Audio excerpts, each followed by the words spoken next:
Okay, Danielle, will you let me know when we have a quorum? Sure. I think we've got 3.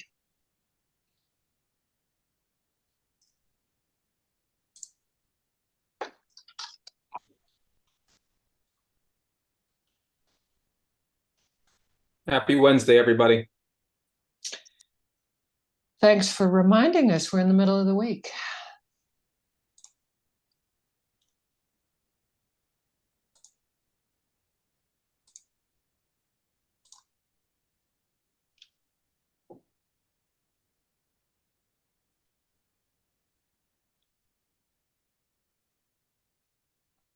Commissioner, good to see you.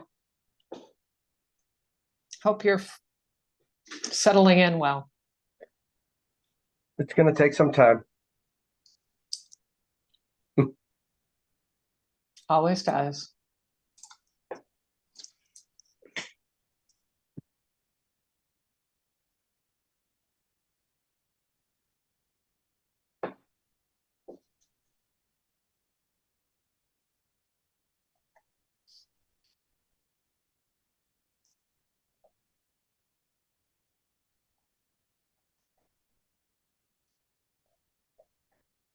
Counselor Downs, we have a quorum now. Okay. And it is 7:01, so Recording in progress. I will open this meeting, and I need to call up the agenda, which, as I recall, took quite a while. So give me a second here. But welcome, everybody. This is the regularly scheduled Public Safety and Transportation Committee meeting. With me at the start of the meeting are Councillor Grossman, at large from Ward 7, Councillor Bowman, at large from Ward 6, Councillor Lucas, at large from Ward 2, and myself, the chair, Andrea Downs, at large from Ward 5. Councilor Councillor Markowitz. Markowitz just arrived. Thank you. Councillor Markowitz, Ward Councillor from Ward 4. That voice is our clerk, Danielle Delaney, and my right hand, and who will keep me on track. Also present at the start of this meeting is Deputy Chief Mike Bianchi, Captain Newton Police Captain Damien Doucette, Commissioner, I'm going to get this wrong, Ciccarello? Piccarello. Ciccarello, thank you. Piccarello. It sounds like CH. Ciccarello. Yes. So a little bit like John Ficcarelli, only with an O. Okay. And I think Bianchi is actually Bianchi as a cyclist, as an avid cyclist. You know, that's one of the great names in bikes. I do, yeah. And you're right. It's just very tiny type on my iPad. So I know. I'm just teasing you, but I thought limited vision. We'd call it out, given the greatness of the name in the cycling world. Anyway, of course. Also, Fire Chief Greg Gentile, our COO Jonathan Yo, and our Chief Engineer Lou Taverna. Did I miss anyone? Stephanie Gilman is here from the Newton Public Schools, and also Mignon Marie, who's the director of the Senior Center. Welcome, Mignon. And new TV, and my agenda is finally up. We are going to start with item 307-23. Her Honor the Mayor requesting authorization to temporarily increase the number of sworn firefighters beginning October 1st, 2023 through August 1st, 2024 from the fiscal 2024 authorized amount of 193 full-time equivalents to 197 FTEs. Chief, you're on, I think. Thank you, Councilor Downs. Thank you, councils. So we currently have 9 recruits that have been fully vetted and ready, and they're ready to enter an academy. We began this process at the beginning of the year, and we're at the point now where we are ready to place these candidates into fire academies. Mhm. Currently, we have 5 official full-time vacancies. So we can take 5 and put them into fire academies. And what we're asking for is a temporary increase for the remaining 4. And so a temporary increase of 4 FTEs to allow us to place these last 4 into a 10-week fire academy beginning November 6th. This would have them graduated the fire academy and working in the fire stations in the first couple weeks of January. This is an important date for us, as we've discussed here a few times. January, February, March we have an increase in our minimum staffing.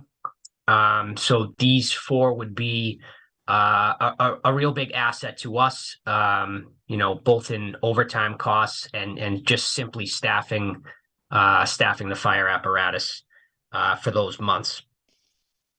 We've identified 6 potential retirements and future openings that we believe will all be fully open positions by the end of July. We are very confident that at least 4 of these 6 will turn into full-time positions and permanent spots. Maybe all 6 of them. It is very difficult to predict when someone's retiring, and the assistant chief and myself have really tried to push forward and to try to predict when these openings are going to take place. None of these 6 potential openings are currently working as firefighters, whether it be long-term injury or illness.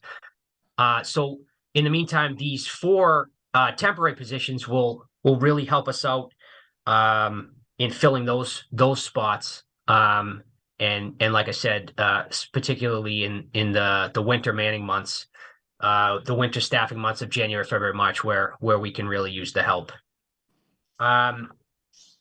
I want to thank you for your consideration on this item. I know it's a little bit confusing with the numbers, and I hope I did an okay job of explaining it, but I certainly welcome any questions.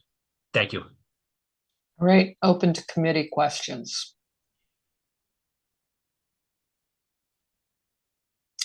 Councilor Lucas. Thank you, Councilor Downs. Chief Gentile, you said that I think you said 4 recruits would go into a 10-week fire academy training program. Is that the normal program that they would enter in? And how long is a, I guess, usual fire academy program? No, that's pretty standard. Right now, they're using the 10-week program. They've gone back and forth a little bit. They got it down to 8 weeks, but then they added hazardous material training back in. So they've kind of fluctuated a little bit, but 10 is very standard. Okay, all right. And so you're putting 4 into that academy, is that right? I probably missed that. So we have 5 openings right now. 4 of them are going to be September 25th. Assistant Chief Nod, if I got that date right. September 25th, we have 4 going to a fire academy in Boston, and then we are hoping to put the 5 remaining in a November 6th class in the State Fire Academy. Yeah. Okay. Thank you. That's all I have right now. All right. Councilor Markowitz. Thank you, Chair. Yeah, this makes, I guess it's a little complicated, and I'd like to hear what other people say, but it seems to make sense to me. I know that we all know, being on this committee, that getting training slots in these academies is you got to sort of predict what's going to happen and pretty far out in advance, right, Chief? I mean, you can have looked down the road a couple of years here, so you're trying to balance that with who might retire And who knows, I mean, that stuff can turn on literally a dime. Somebody can just decide one week that, okay, you know, I think I've got my time in and so forth. So I think I support this based on what I've heard. I'd also say to people who can get concerned about the money, I don't know how much this is actually net going to cost us. Do you have a number for that? Well, so I don't have that, but you know, this is kind of already in our budget. Okay. We've had these 4 openings since the beginning of fiscal. I always get these fiscal years, fiscal 23. So, you know, this is going to come out of that budget that we had for the staffing, anyways. And we've had these 4 openings. Okay, so this is really more statistics than anything else in some ways. You know, I just point out, I just editorialize here a little bit. I think we spend about 5% of our budget on fire in total. It's always seemed to me that was a pretty good deal relative to the amount, you know, it's a big city. And again, a lot of what you do is not fire. It's first responding to people having all manner of, you know, just basic trauma stuff. So even if there was a couple of bucks here and there, I don't think in the grand scheme of what we get in terms of support from the fire department, it means a lot. So I would support this. Thanks. Thank you, Counselor. Thank you. Counselor Bowman, you're next. Thank you very much. So I appreciate the complexity of this, like as we were just hearing from Counselor Markowitz. And, you know, I guess we'll have to, you know, I think if I understand correctly, you're saying that you have been holding these positions, they were unfilled, 4 positions, right? You have 5 that were already there, the 4 positions were in. Do we need to approve? I guess there's a cap on the FTEs, so we're allowing the FTEs, and we don't have to approve the money because it's already in the budget. Is that what I'm understanding? That's correct. Okay. You know, I assume that, I guess one of my questions was what would happen if the positions don't open up, but we also know that positions open up. You know, you have 200 people in a position like the fire department. I expect that you have a normal overturn of position. So I guess that's going to work out. And I understand the appreciation, the difficulty of having empty spots that you have to fill with overtime. You know, to that point, we thought we would have all the positions filled in July of this year, and we have 4 openings. So. And we thought we had those all filled. So it's just it's the, you know, the nature of the beast. It's very difficult to predict. Understand. Thank you very much. Appreciate it.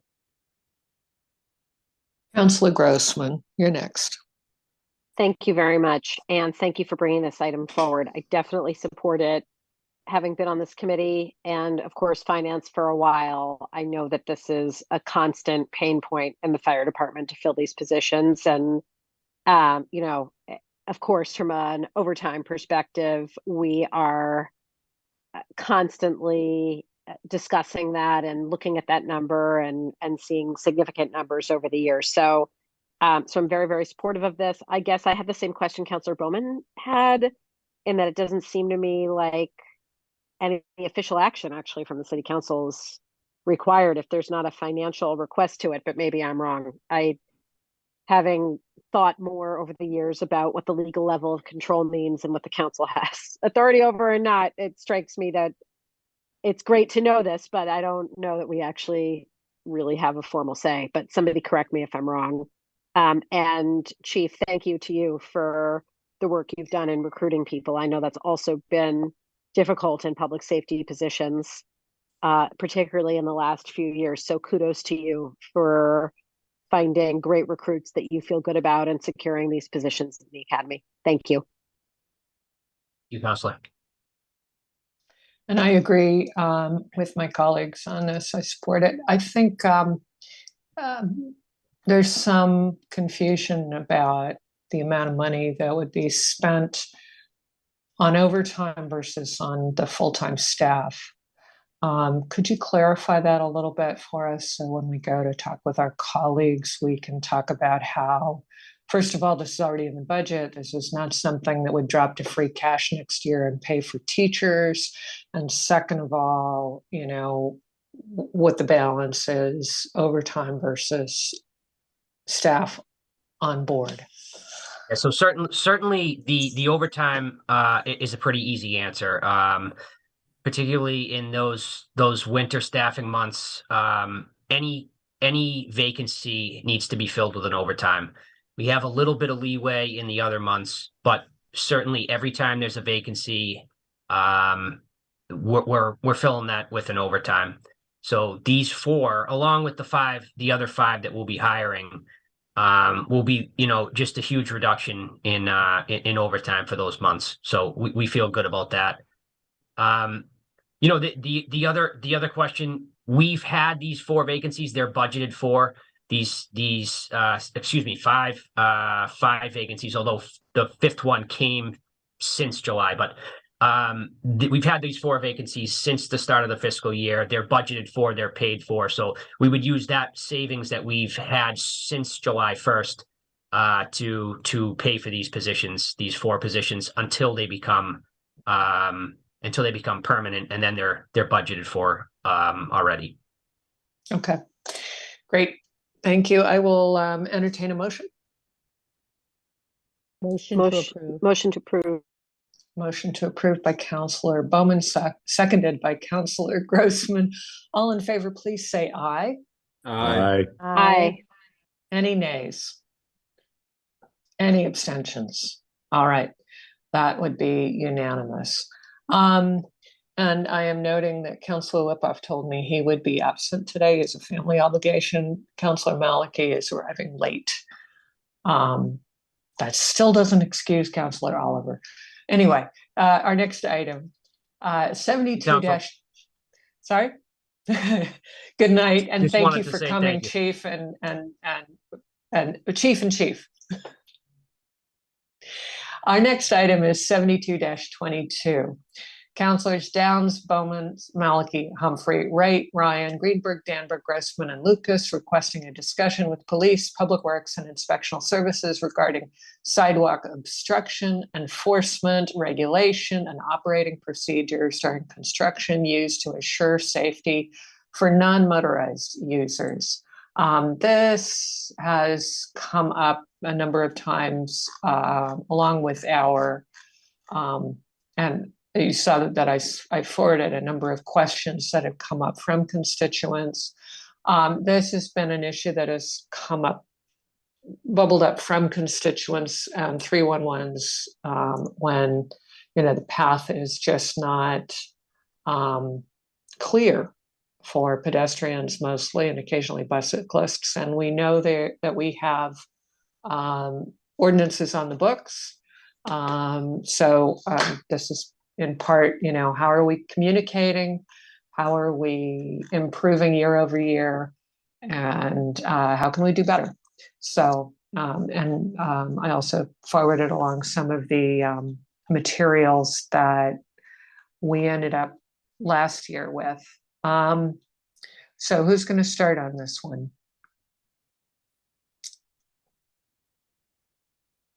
I guess I'll start if you want me to.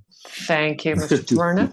From DPW, Lou Taverna, city engineer from DPW. I'm looking at some of the questions that were raised, and I'll kind of just go over them briefly, and hopefully we have some answers. But one of the main questions is responsibility for keeping motor vehicles from parking on sidewalks and blocking bike lanes. For the most part, on a construction job site, it's the engineering division's construction inspectors, along with that inspectional services division, that would, patrol, if you will, the contractors. And it's usually the case. These are contractors working on private land. They're parking on the street. They tend to park on the sidewalk. They block the sidewalk as they're moving their equipment and material in and out of the job site. Most of them, most of the time, that's temporary. They're blocking the sidewalk on a temporary basis. Sometimes they get careless and they just continue to block the sidewalk during the day. So in any given day, my construction inspectors are looking at 6 sites, 12, maybe 18, 24 sites a day. That's not insurmountable, but but it's a lot for two people to run around. There was one incident on, I think John Pelletier picked up on Washington Street at Center Street, where obviously the construction fence was pushed into the sidewalk, completely blocking the sidewalk area. To me, that looked like the contract. That's a tight site. That's right in Newton Corner, where the hotel is, I believe. Tight site. Contractor is obviously trying to get material and equipment in and out of the site. He opened the fence to get the material in, and of course, carelessness and a little bit of stupidity, he didn't close the fence. So John Pelletier saw it. I immediately sent my construction inspector over there, and we took care of it. As far as enforcement goes, it's usually we talk to the contractor and just have them move the piece of equipment, and they do it. Sometimes you get rogue contractors who don't, and then that's when we call ISD. And ISD has enforcement. ISD can shut the site down. Engineering division can't. So they would enforce it. So the checklist we give every contractor and every job site, the pedestrian access during construction checklists, but following it and enforcing it is a work in progress. It's been a vast improvement over the past year or two or three I've seen. But it is a work in progress, as you can tell by that Washington Street and Center Street site. It is a work in progress trying to get.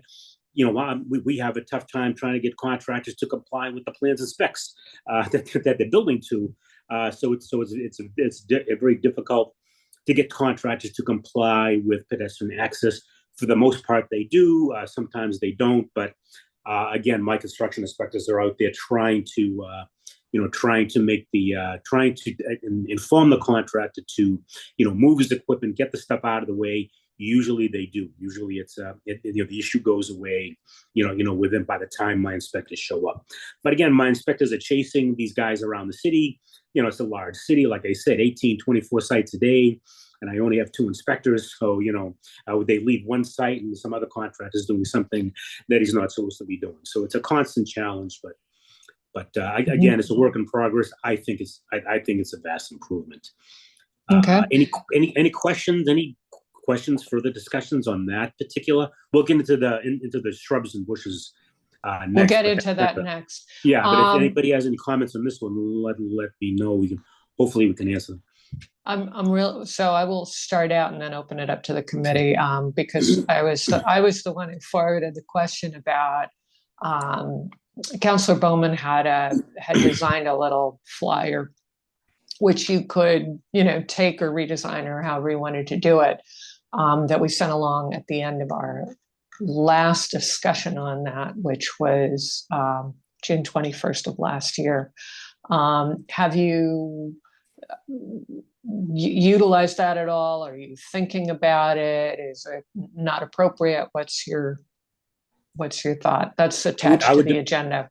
I would defer that to Anthony. That would be a building permit type issue. And I'm not sure that I know that Anthony and his crew have had discussions with the contractors building on private properties, but I defer to Anthony on that one. Okay. We do. So what we did come up at ISD and it actually was just, to be quite honest, just recently, is a construction management responsibility download from the NewGov website. Whenever a contractor or developer pulls a building permit, same with electrical and plumbing, there's a downloadable document pretty much that goes over the questions that were in the, some of the questions that were in the list that you've gotten, going over working hours, when they can work, being considerate of parking, not to park on berms, sidewalks. What else? Always trying to park on the same side of the street, not to block any driveways, things to that effect. And other things that we require for erosion control and things like that, that they should keep aware of while the project continues. And Lou was correct with that job on, I believe it was 430 Center Street, Lou. I think it was Chris Casto got in touch with us. Chris Fad. Yeah, Chris Fad, I'm sorry. And then I contacted the contractor and they cleaned up the site and moved all the debris off the sidewalk. So it worked relatively well. they know they're not supposed to do it. Sometimes they get lazy. But, you know, I'm also trying to keep up with my guys to say, hey, know your district. If you're driving around and you see something wrong, even though you're not going there for an inspection, to try and say, hey, you know, you guys, are these all your cars? They should be parked on the same side of the road.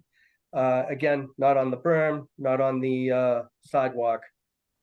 So yeah, we've been trying to keep up with that. Thank you. It's, you know, we spend a lot on fixing sidewalks, and it's always distressing to see them get broken up by big trucks parking on them, or even just little SUVs, Pickups, which now weigh more than my original, you know, my original Ford. Captain Doucette, do you want to also talk about this a little bit? I'm sure you get a lot of calls in about people parking on sidewalks and obstructing the way, particularly near schools. But any other insights?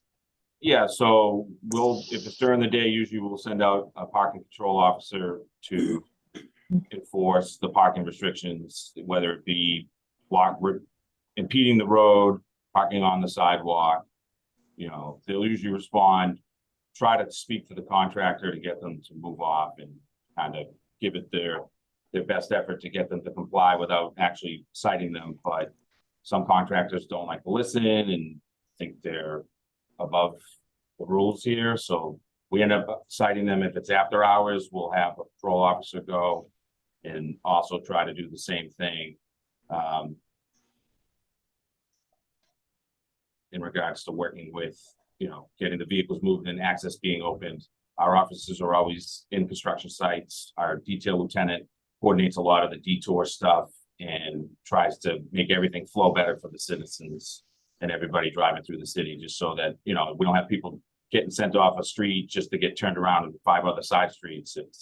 So we try to coordinate a lot of that, and we do the best we can. Sometimes contractors don't always coordinate with us. They're supposed to give us a 2-day notice on when they're going to be working in the streets, and they're told that when they get their permits, but they don't always contact with us. So we're constantly checking up on them, and we have shut down contractors time to time because they haven't complied with our regulations. So we just rely on the citizens to give us a call, and we respond and try to handle the situations as best we can. We've been having a bit of a traffic nightmare that's not your responsibility, but is definitely an issue. National Grid has been, and I know National Grid gets their own pass on this, but they've been blocking three lanes of Route 9 at 128, and it's just, you can look at the traffic on Google Maps every morning and see whether they're there or not. It's pretty clear when they are. It backs things up for miles in 3 directions. Before I go to Councillor Bowman, though, the other question I had for you, Captain, was on, you know, when we do have a temporarily blocked sidewalk or bike lane for necessary work, and there's no way around it, we have a detail officer on site.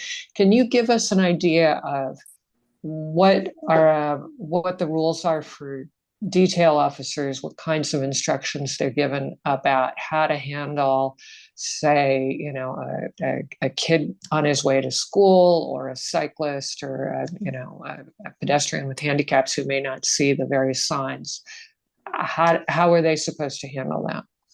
So some contractors, I'll use Feeney Brothers for an example, is really good about putting signs out that will indicate that the sidewalk is closed. They'll put caution tape out and rope to kind of keep people from entering the active construction sites.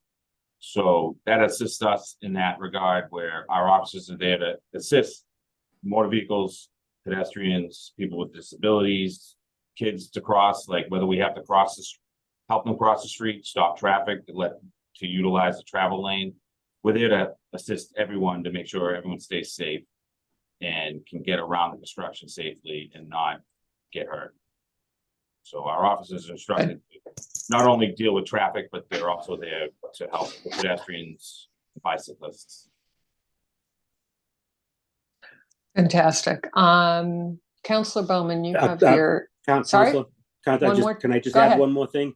If you know the bottom line here is if you see anything or any of you on the call or any resident sees anything unusual, call customer service during the day. That's why they're there. And they'll get the message to us, hey, someone's blocking the sidewalk on Main Street. And, we can go out and check it out. So please utilize customer service. If you put it in 311, it's a little late. It may sit there for a while, but if you call customer service, we'll get that message right away. And I can send one of my inspectors out there and correct the situation, before it becomes an issue. So that's kind of my takeaway from this. Right, that's 311 from your landline, but Yeah, 796 landline. 1000. 1000 is the customer service number, right? Right, 796 1000 from Right. your cell phone, because we Right. don't all walk around with our landlines. Right. They're there 8:30 to 5 Monday through Friday. So give us a call. Okay. We'll take you up on that. And to Sorry? piggyback off what Lou said, our police dispatch is also, we're there 24/7. So if the residents call us, we'll send someone over, direct them to the appropriate, department at City Hall. Excellent. Same That's with- same with 796 1200, I think. 796 2100. 2100. Okay, yeah, sorry, I had it upside down. All right, go ahead. Anyone else from city side want to chat? Welcome, Jeannie. Glad you're here. We're talking sidewalk obstructions. All right, Councillor Bowman, please. Thank you. So that's a perfect segue for getting back to, it doesn't have to be my flyer that I had, but I do think every construction site should have a list of rules published and what a resident should do if they're having an issue, because I think that will increase accountability to the contractor. So, if they're blocking a bike lane, or if they're parked on the sidewalk, or they're operating after hours, like the average resident does not know what to do with that. They end up, eventually it'll bother them. They'll call a city councilor and they're like, what do we do? And, if they knew, I can call customer service and complain about this, or I can put this in 311, they would know what to do with that. And I think that is really important, because accountability is really what we're about here. I do give up on some of these sites. I could not wait for 579 Center Street to be done and sold, because that is a huge problem. They have been parking, even though they have a sign that says they're not supposed to park in the bike lane. They park there all day long. There's plenty of other places they could be parking, but they're parked in the bike lane, and it's uphill. And then when it's not parked in the bike lane, they're parked on the sidewalk, I gave up on trying to get them to not park in the bike lane, because I figured it was better they park in the bike lane than on the sidewalk, and it just, some of these sites are tight. You can't park, not every place is a good place for a construction vehicle to park. And we knew this. Chris is probably going to talk about the, a couple of projects that have been done near Burr.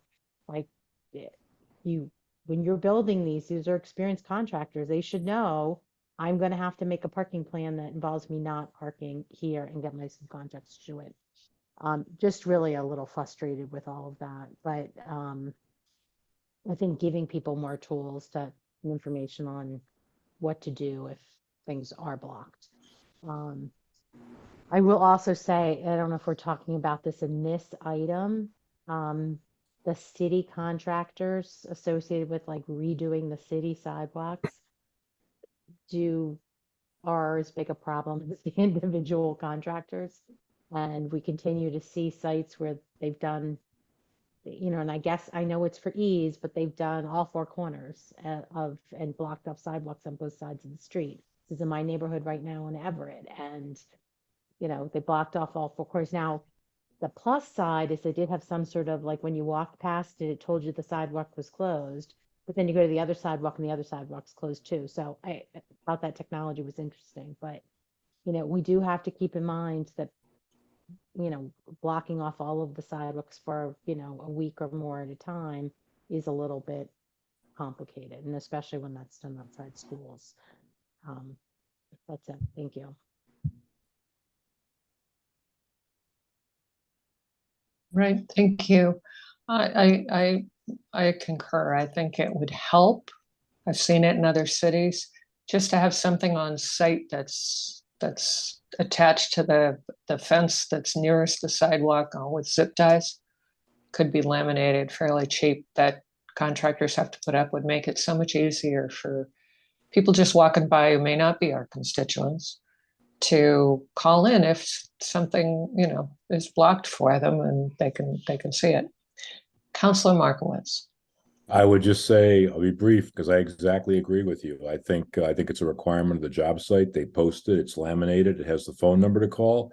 And maybe it even reminds them, even though we are reluctant to do this as a city because we don't believe in punishment, we believe in good behavior, but a reminder of what the fine might be. I think when the average citizen who absolutely often doesn't know who to call, any counselor can testify to that because we get the calls, right? What do I do? But with a number to call, and I think the fine enforces the severity of what it is. This isn't something. This is like messing like your dog, pooping in on the sidewalk. It's not acceptable behavior. We don't allow it, and it's a punishable offense. Not to be heavy-handed, but there obviously are just. I mean, my God, anywhere you go in the city, you just see contractors. It's unfortunate, but they just don't follow the rules. There's enough. I'd say this: there are enough who don't to make this a big deal. If it was here and there, we wouldn't care. But it happens a lot. I mean, we've had a lot of construction in my neighborhood down on Webster Street, and it's just they're all over the place. I mean, they're kind of done now, but and you can't even really say anything to them because when you talk to the subcontractors, they make like they don't understand what's going on. They're not connected to the site and so forth. And I honestly hate to have to pick up the phone and call the city every time that happens. So I think some kind of more not discreet, but more obvious warning sign to them. And I know when they come to the desk, they're told what to do. But any enforcement is saying, if you screw up here, you're going to get fined. And it may be, I don't know if Captain Doucette said this earlier or not. If you're really bad, we might pull your ability to have a permit in the city. Not that we don't want to do this stuff. But if you're really bad, we've certainly had a couple of cases. I mean, Commissioner Ciccarello and I have had conversations about a recent. These types of violations actually aren't the biggest problem there, but they've happened there a lot too. And it's like we got to show them where the line is on this. But thanks for listening. But I would absolutely support what Councilor Bowman said. Thanks. Thank you, Councilor Markowitz. On this item, so the other request I think we had last time was just to make sure, and this is something I heard from a constituent who was down at Burr School, so this may not be the case anymore, but he had heard from contractors, he asked not to park on the sidewalk across from the Burr School where kids coming in and out. He said, do it in the middle of the day is one thing, but not when we have school arrival and dismissal. It's dangerous. Please stay off the sidewalk. And the contractors told him that that's where ISD had told them to park, which I find hard to believe, but that's the word on the street from Burr School. On this item, if we don't have other questions, I will entertain a motion to NAN it. We're getting near the end of the term. Oh, Jeannie, do you want to talk? Jeannie, you're muted. Thank you. Hi. No, this is about blocked sidewalks by contractors for the most part. Yes. I'm sorry, I was late at another another council meeting. Yeah, that I just caught the tail end of having to post, and I thought that was actually part of our requirements because I have seen things posted occasionally on a fence. It doesn't help someone like me or a commission member who stood. The sidewalk was completely blocked by a private developer redoing some houses, one or two, I think. So it took up much more than one cement block. One small block, and she stood there. She wasn't going to go out on Beacon Street because you'll get clipped, and finally a passing car pulled over and told the contractors, or maybe the policeman, if he was there, a police officer, that someone was needing an escort and needing to get around this, this block sidewalk. And I'm like, that's ridiculous. And I reported a couple of times, and they still didn't pull away from the sidewalk, and they also didn't make a channelized island, which is what I've required or have written up with DPW for sidewalk repair, just plain old sidewalk repair. This wasn't even getting repaired. This wasn't going to get fixed in 2 or 3 days. This was full construction, like you were talking about. So, and I can't see a sign to tell me who to call. I know who to call. They call me. I'll call myself. But anyway, let's think about even more than this, because I introduced audible signs, which we haven't quite gotten into activity yet, but for a block sidewalk, so that someone would know before they needed to get halfway up the sidewalk to actually cross at a different, at an intersection that was hopefully have a crosswalk that was relatively safe, and then another place to put it to say, okay, now you can go back to the other sidewalk. I remember I heard Councilor Bowman saying something like that. Anyway, there's a lot we still can do, for sure. And we do need to make it safer, not only for everyone, because they shouldn't be stepping out into Beacon or Center or any of these very busy streets just because the sidewalk is blocked and nobody gave them any warning about what to do and how to get around it. So I'm up for even more ideas for this, because it happens way too often, and I know 9311 gets the complaints, and I know we send DPW and ISD out there, but we need to make it, I don't want to say punished or hurt, but it isn't working. Even when they are called, even when our staff go down there and talk to them, it still doesn't help. Thanks. Thank you, Jeannie. We did not talk about vegetative obstructions of sidewalks, and I did want to give DPW an opportunity to give us some data on that. You want me to follow up on that? Yeah, please. Sure. Okay. So the question was, how are we doing with reaching residents on botanical obstructions for driver sight lines, pedestrian and bicycle safety?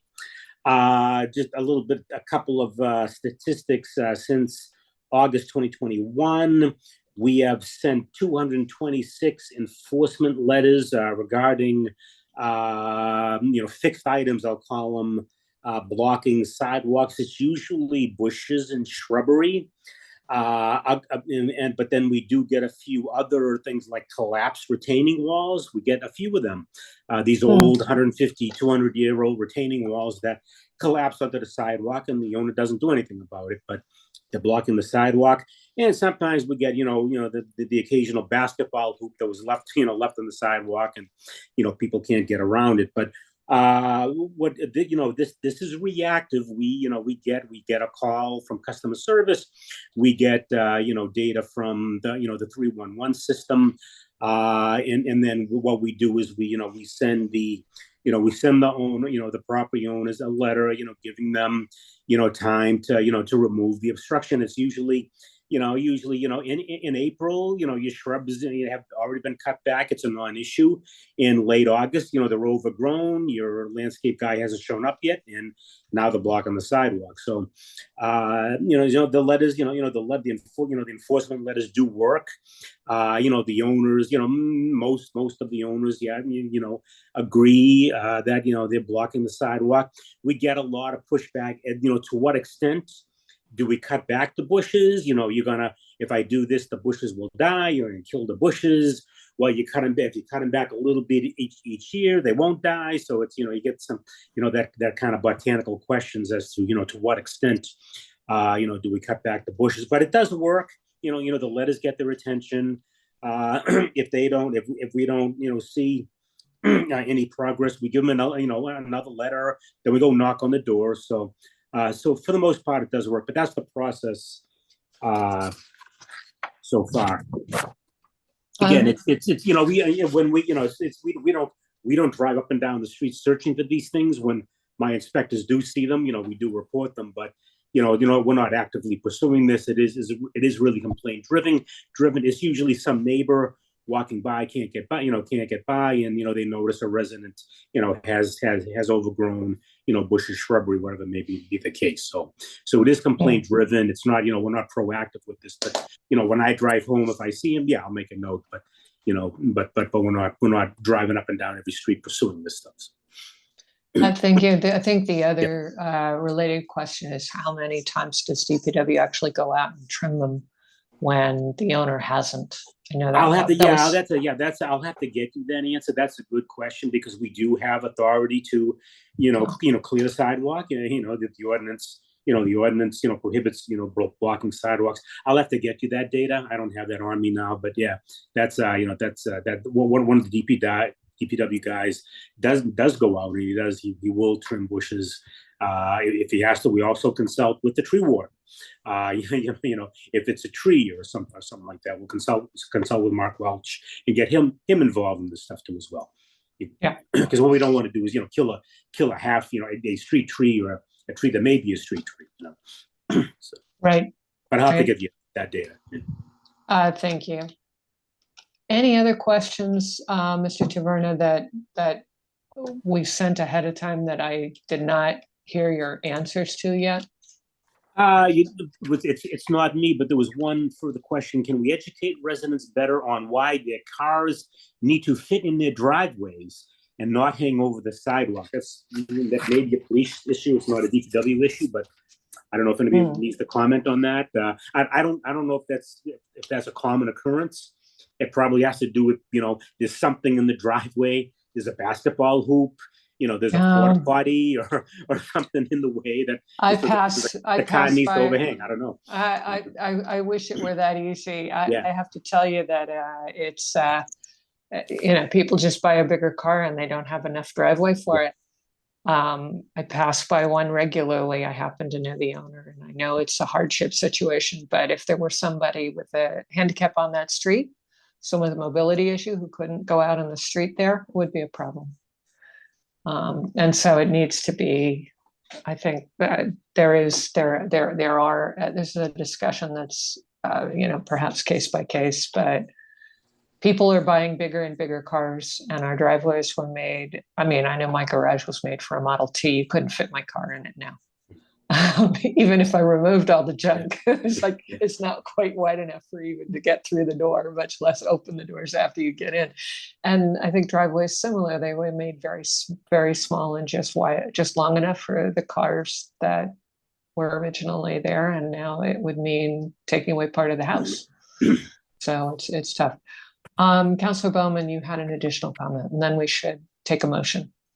I was just going to say that I had a constituent reach out to me on this issue today who lives near Newton South and was complaining about the number of vehicles that cross the sidewalk there, sort of forcing the high school students to walk out into roads where you also have a lot of car traffic, and wondered what could be done to better enforce this. And sometimes it is the length of the driveway and they're two cars instead of one. Sometimes the driveway dips down a little bit, so they're parked up at the top where it's fallen. But the fact that they're blocking the sidewalk is a huge problem, and having to force people to go out and around and back. They'd almost, I don't know what the solution is.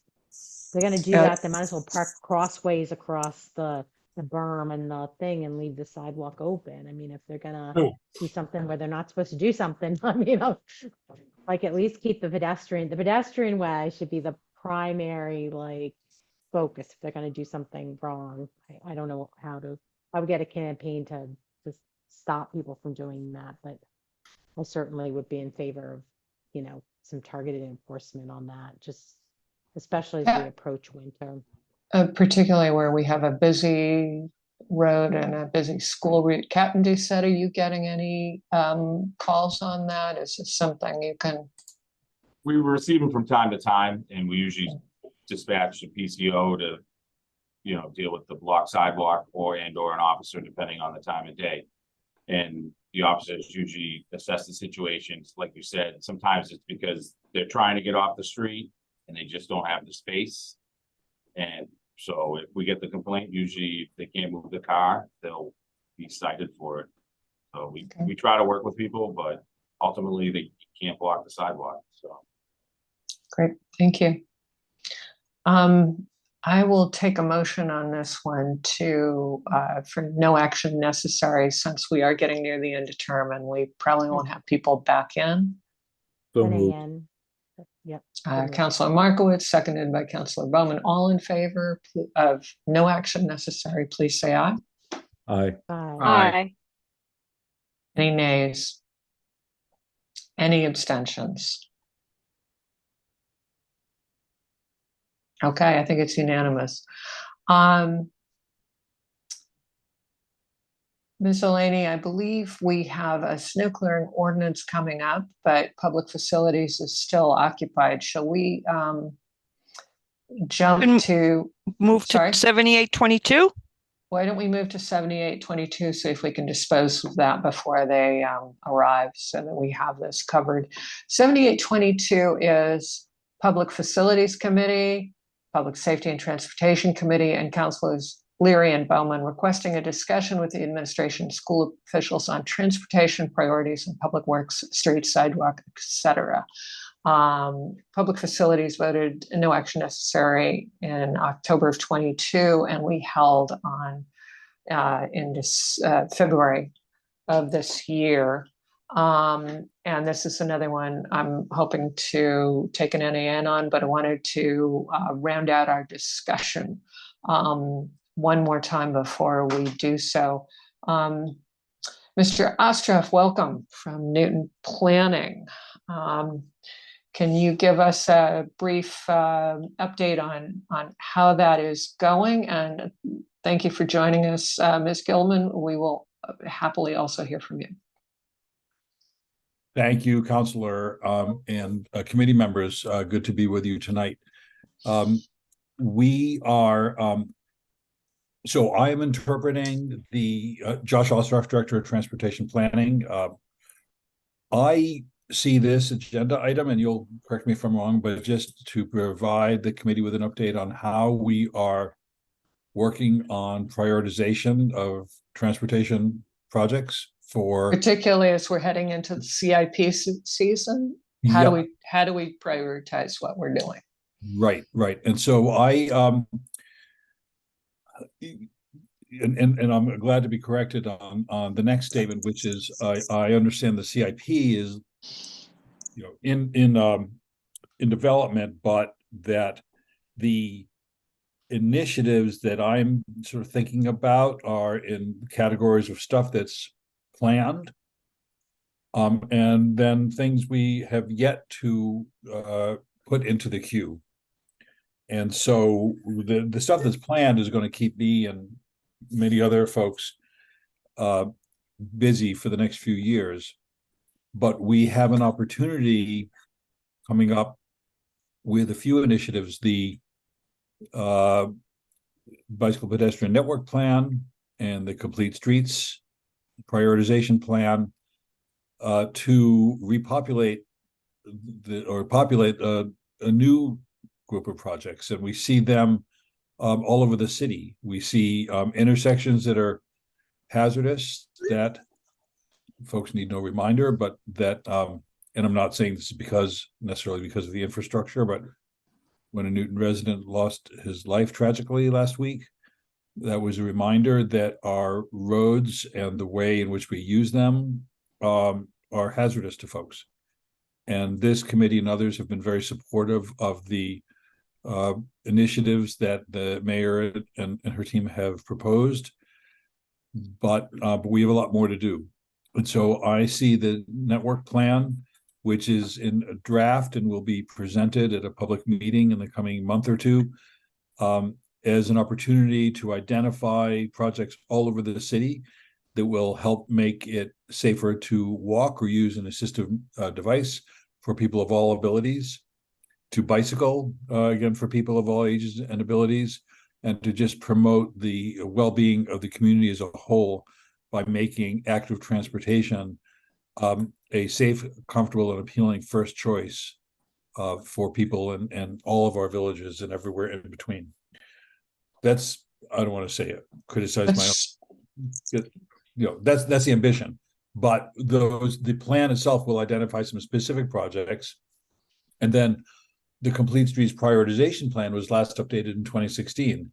We have a great opportunity to update that, and it is my plan to start doing so in the coming weeks, working collaboratively with the Complete Streets Working Group, with partners in Public Works and in other departments to identify ways where can we, throughout the city, tap into state funding to execute projects that will make our, it more livable. And then there's the larger project as well. So I'm at the point now in the coming months where we'll start to build out these lists. And I see this being informing the next CIP. I don't know that we would amend it in between, but it's, it's a rolling document.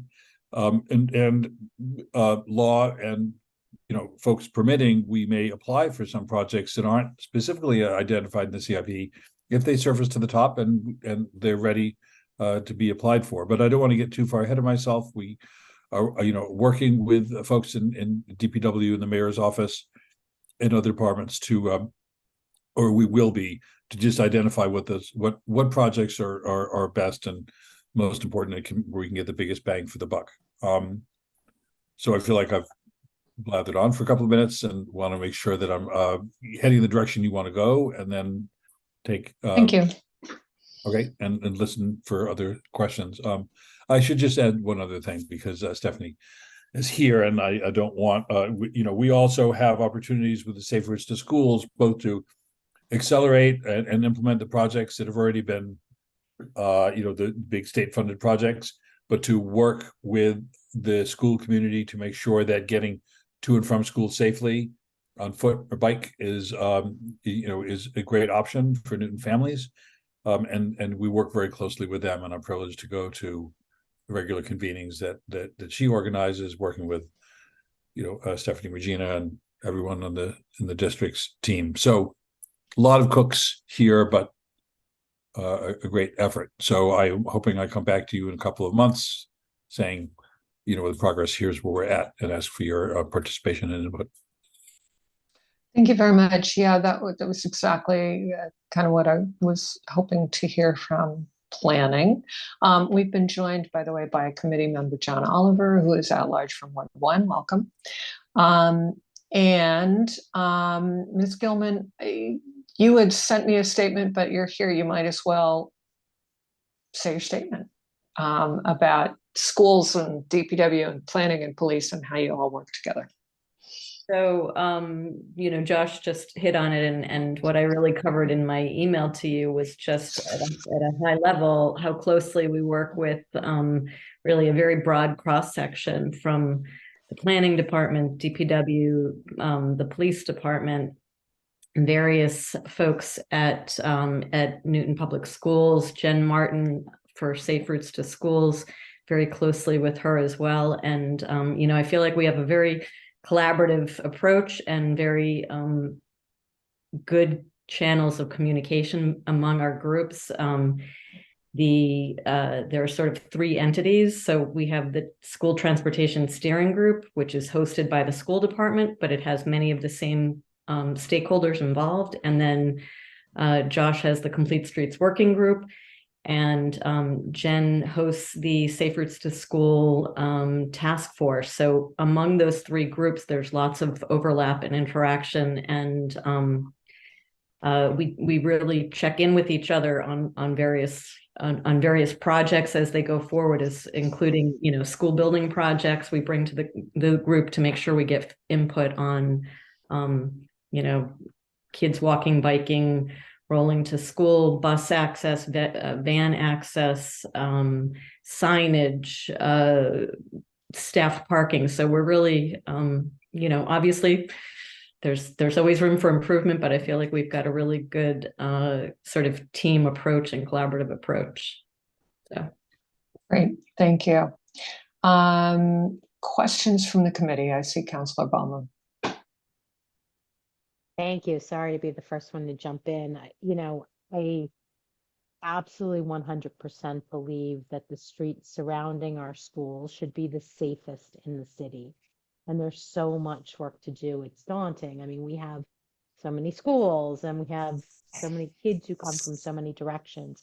I was a little bit taken back though, and maybe there's a story there, seeing the picture that went out in the superintendent's newsletter on the first day of school, watching kids from Memorial Spalding walking down a sidewalk that had a down telephone pole, which, given its location, would suggest to me that a speeding car, which I know that section in front of Memorial Spalding has a huge issue, and it's where we've had people hit, that thank God that pole did not fall when the kids were walking down the street or when the blue zone was full. And so it's not just about making the streets safe for when the kids are there, but making them safe, you know, all around. And those, you know, targeting those, and it's certainly always been high on the traffic calming. But there's so much work to do, and we don't have nearly enough money for all of it. So, you know, that's not a problem we're going to solve tonight, but we do have to, I want us to stay laser focused on that group, because it just, our children are the most precious thing in the community, but it just opens up. Those are sidewalks that are used not just for school, but, you know, all around. But I'm looking forward to reading the report of how that telephone pole ended up, the utility pole ended up across the sidewalk there. But thank you. Thank you. Mr. Taverna. Just quickly, that was dry rot at the base of the utility pole. The pole was not hit by a vehicle. It was a total coincidence that it happened on opening day, Tuesday, opening day school at the Memorial Spalding School, but that was complete dry rot at the base where the utility pole is set in the concrete. Just an unusual set of circumstances there. Just happened to happen on Tuesday morning at the first day of school. So do I have to worry that that's elsewhere in the city? I mean, I can't answer that. We have thousands of utility poles throughout the city, and I know that. I mean, there's a pole in front of my house that Verizon had put one of those steel sleeves, to support it and to mitigate the dry rot. But yeah, there's other poles in the cities that I can't say that it's not going to happen. Correct. Yeah. Okay. Anyway, Well, that's it's the good short to know answer. that, but it's good to know that it wasn't hit by a vehicle. No, it was not hit by a vehicle. Still, I God's were looking out for us that didn't fall at a different time. Thank you. Yeah, great. It sort of makes the case, though your whole argument makes the case for the billion bollards bill to put a bollard between the pedestrians and the moving vehicles, and then we won't have some of these issues. Councilor Markowitz, was your hand up, or am I seeing things? No, it's Captain Doucette's hand up. Captain Doucette, just please speak up. Just to answer Councilor Bowman's question in regards to the poles, I know Eversource and Verizon actively go around, not just in Newton, but everywhere, and do test bores into all the poles. I mean, obviously there's probably over 1 million poles, so they don't get to them all the time, but they actively go around and they'll mark the poles that are bad and will actively try to replace them. I mean, obviously they can't do everyone as much as they probably like, but they do check. Great. Any other questions from the committee? All right, I will take a motion to NAN. So moved. Moved by Councilor Bowman. All in favor, please say aye. Aye. Aye. Any nays? Any abstentions? All right, that's unanimous. Counselor, Yes.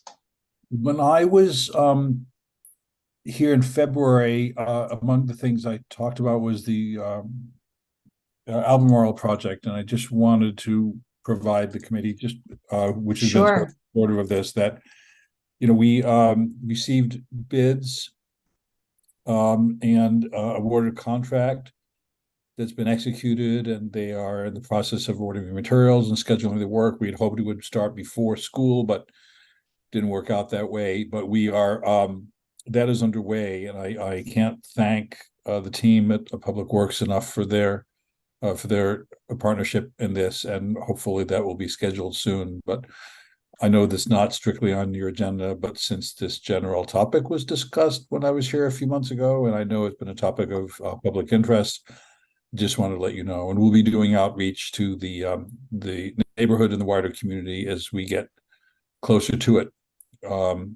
And we've just received some really helpful input, and that will be reflected in the outreach that we do. So just seizing the mic. Excellent. Yeah. You know that. And we also got some traffic calming at Craft Street near Albemarle, which I've gotten a lot of positive feedback on, particularly from the Friends of Albemarle. I don't know if you saw that email. I did. Sent to all of us. So it's Yep. Really nice. Yep. Well, that's the precursor to the larger Safe Routes to School project that we were awarded, and I have been relentlessly nagging Mass DOT to advance that project so it gets built sooner than it's scheduled. But we'll see. Great. So, and I noticed also the paint and flex posts at Parker Route 9 that MassDOT did at, again, significant nagging from the city. And that was done before the start of school. So thank you for that. We've been joined by the Public Facilities Committee. Chair Leary, do you want to introduce your members quickly, and then we'll move to our final item for the evening. Yes, thank you, Councilor Downs. My name is Allison Leary, City Councilor at Large from Ward 1 and the Chair of Public Facilities. And joining members of the committee joining me this evening include Councilor Kelly at large from Ward 3, Councilor Kalis at large from Ward 8, Councilor Laredo at large from Ward 7.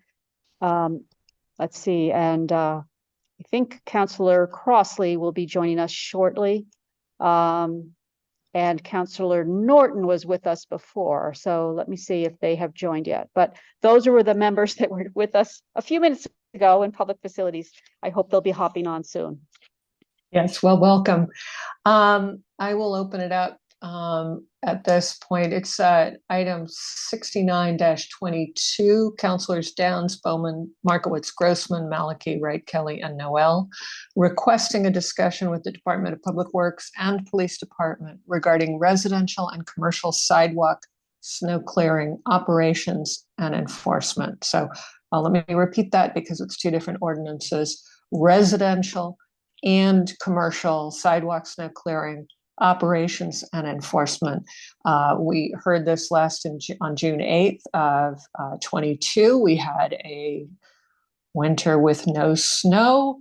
However, it is now 2023, so I wanted to get an update before we head into a possible snow season. Since we had no snow last year, we probably are going to get the mega blizzard this year. So who is taking the lead on snow clearing operations and then on snow clearing enforcement? Well, let me first talk about the residential. Okay. Snow clearing. I can address that again. Lou Taverna, city engineer from DPW. The residential snow clearing is really complaint driven. It's 311 driven. Again, we don't drive up and down the streets looking for sidewalks that haven't been shoveled. So it is totally 311 driven. We had to go back a couple of years for some statistics because, again, we didn't get a lot of snow last year. So past 2 years, some statistics from November 2021 through April 2023, the total number of snow sidewalk WebQA requests, that's complaint driven requests, was 2,200. Of that, we actually issued 207 warnings. I'll get into why this happens. And we issued 334 tickets. The actual number of tickets that were actually paid by the residents is 210. That means 124 tickets were appealed, and the resident won the appeal. Again, you can appeal your ticket. You can go to Newton District Court, and the judge will hear your case, and a total of 124 tickets were appealed.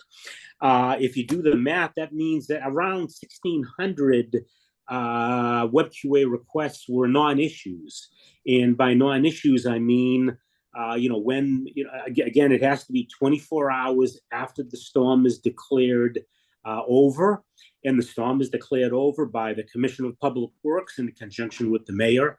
They decide, the time and date that the storm is officially over. So each resident has 24 hours after that storm to shovel.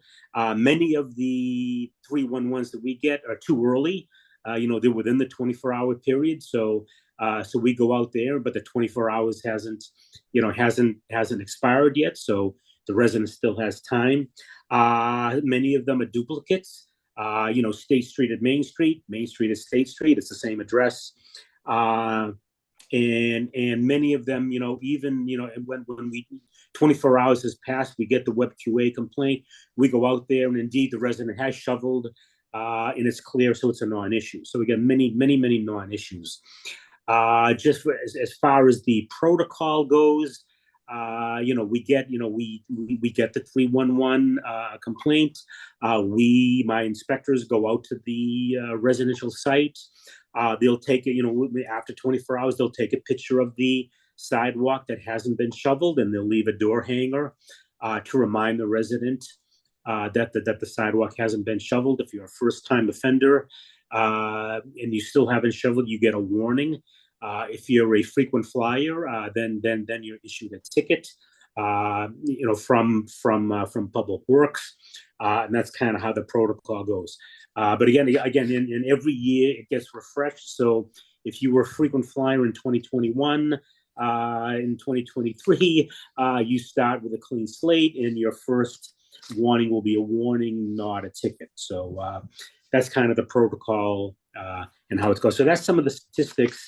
I don't want to get into some of the other questions that you had yet, unless anybody, and I'll offer some, a chance for anybody to ask any questions regarding what we do. As far as the commercial goes, that's the Newton Police, and I can let them speak for that. Okay.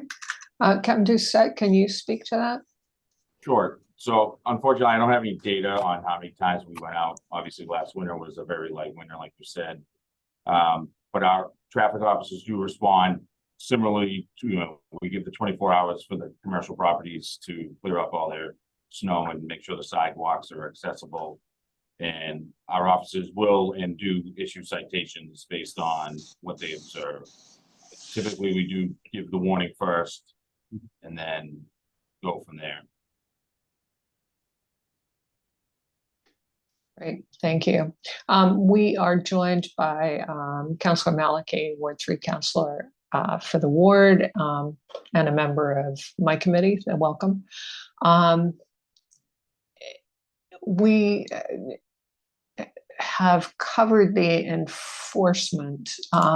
Do we have any report on the route administration where we do clear? Where the city clears? Is that generally under control, or is this something that you need some help with, or some suggestions on?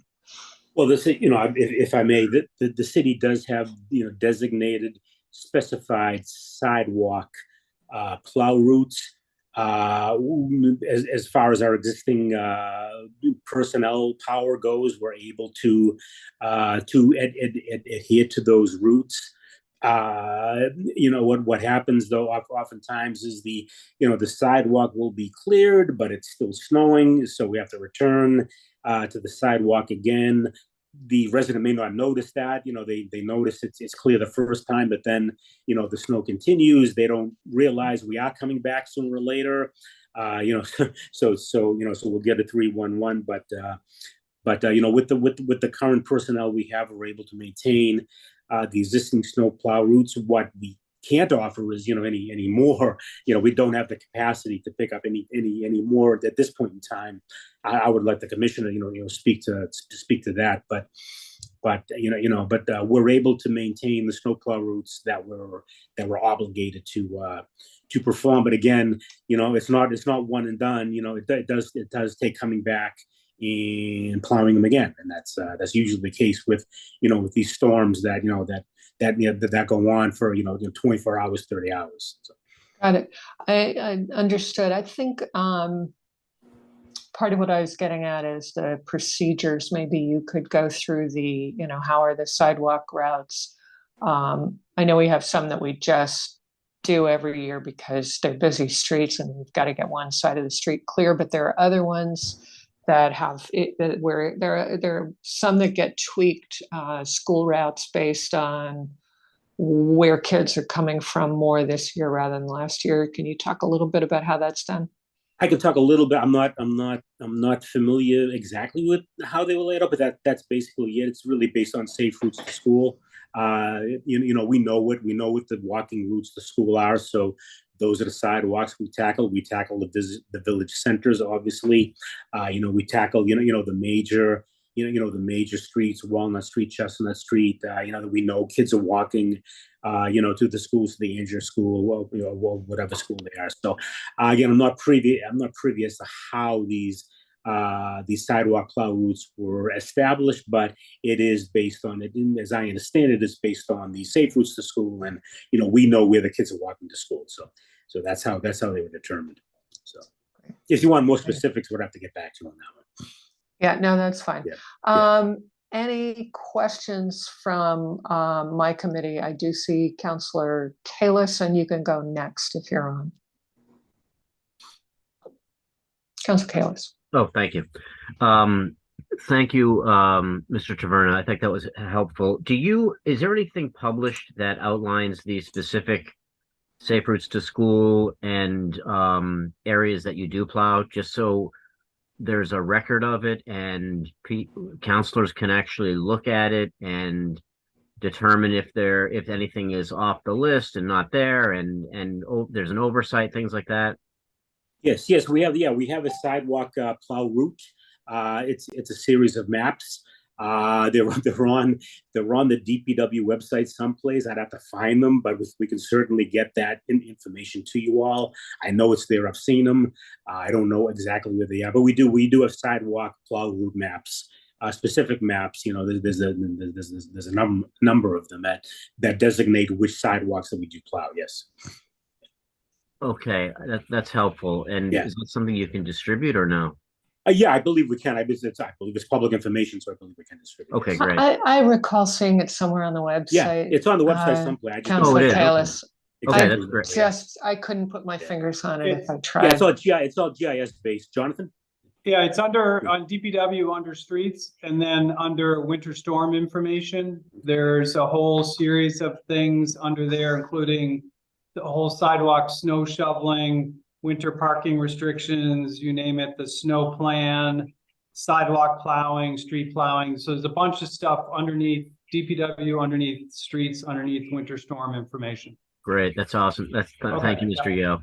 The one follow-up I have, Mr. Taverna, is Winchester Route 9. That we always have to call in for that intersection, and I know it's state-owned.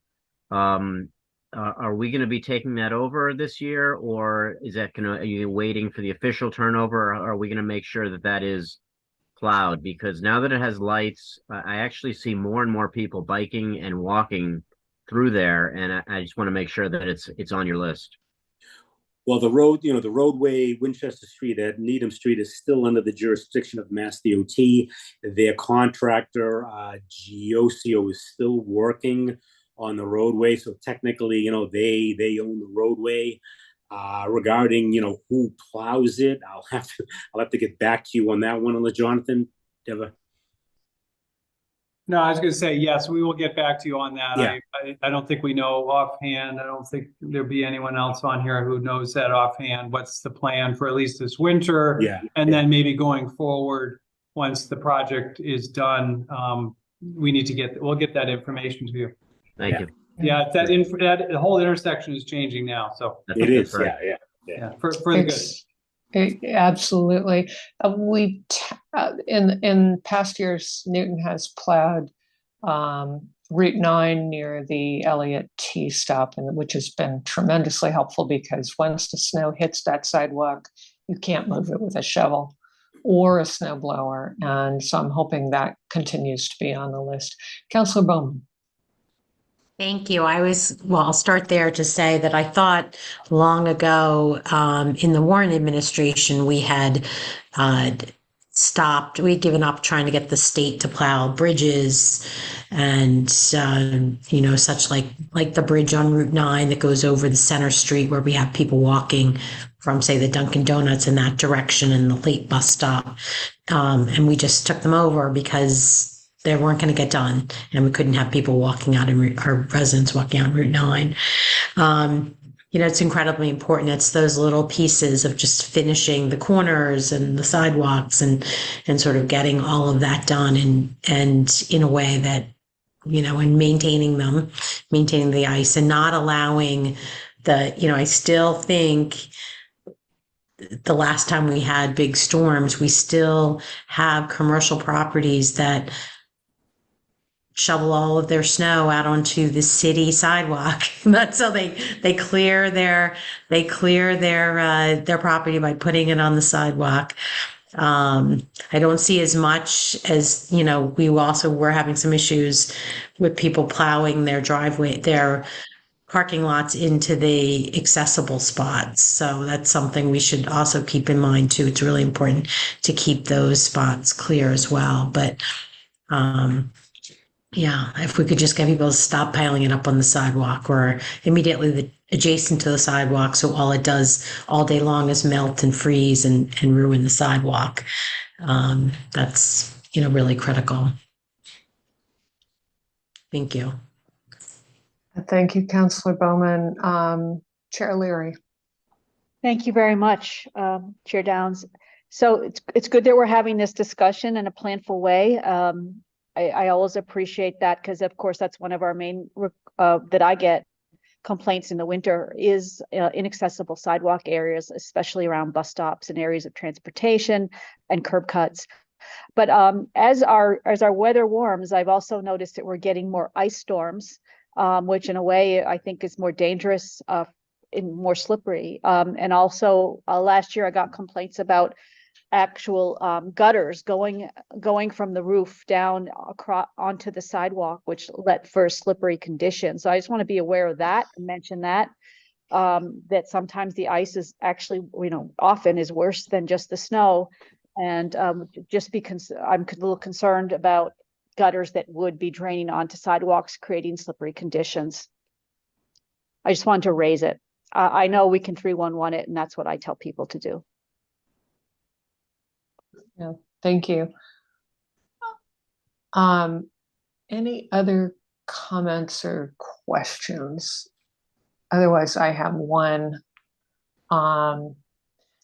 Really appreciate that DPW clears school bus stops. There's one near my house on the corner, but I need to get DPW the full bucket of salt that I swept up from there this spring, much to the delight of the local dog owners who were avoiding that corner because their dogs' feet were hurting so much. But it's got to be a way to clear and treat the ice without leaving. It's literally 35 pounds of salt that after several rainstorms, I was able to sweep up by hand. And that can't be good for the aquifer. It can't be good for the Charles, and it's definitely not good for the local dog walkers, little dog feet. So I'm wondering if we can get a handle on that and how we do that, so we're not using quite as much salt where we don't need it. Yeah, that's an open-ended, difficult question to answer. How much salt is too much salt? at the expense of someone slipping on the ice and falling on their head.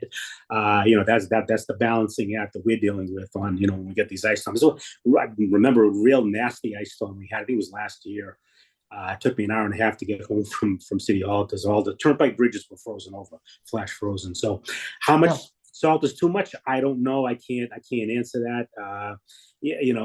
Sometimes, the crew is over diligent. So just shovel salt on the problem area and to make sure it melts, and then they drive off to the next site. So that's a tough question to answer. I think it's worth further discussion. But I do get your point, Councilor. I love that we're brining streets ahead of time in order to that get helps a better lot, yes. treatment and not use quite as much salt. And of course, that's where you're going to use more salt. But our sidewalks also, many times don't need the level of salt we're getting. Yeah. All right. I will take a motion in my committee. Chair Leary, do you want to go first? Sure, I don't mind. So I'll entertain a motion to hold in public facilities. I was going to NAN because we're getting near the end of the year. Oh, that's true. Yeah, it would make more sense to NAN. Okay. NAN from Councilor Kelly. All those in favor, please say aye. Aye. Okay, that's 5. Any nays or any abstentions? Okay, I believe there are 5 of us here this evening. Great. Okay. I will take a similar motion from PSNT. So moved. Moved by Councilor Vice Chair Markowitz. All those in favor, please say aye. Aye. Aye. Any opposed? Any abstentions? All right. Danielle, I believe that is unanimous. 7-0, yes. 7-0. I will take a motion to adjourn. So moved. Motion to adjourn. All right. Thank you, everyone. Thank you for coming and for your good information. COO Yo, Josh Ostroff, and Lou Taverna. Have a good evening, everyone. And Captain Doucette. Have a good evening, everyone. Good evening. Good night all.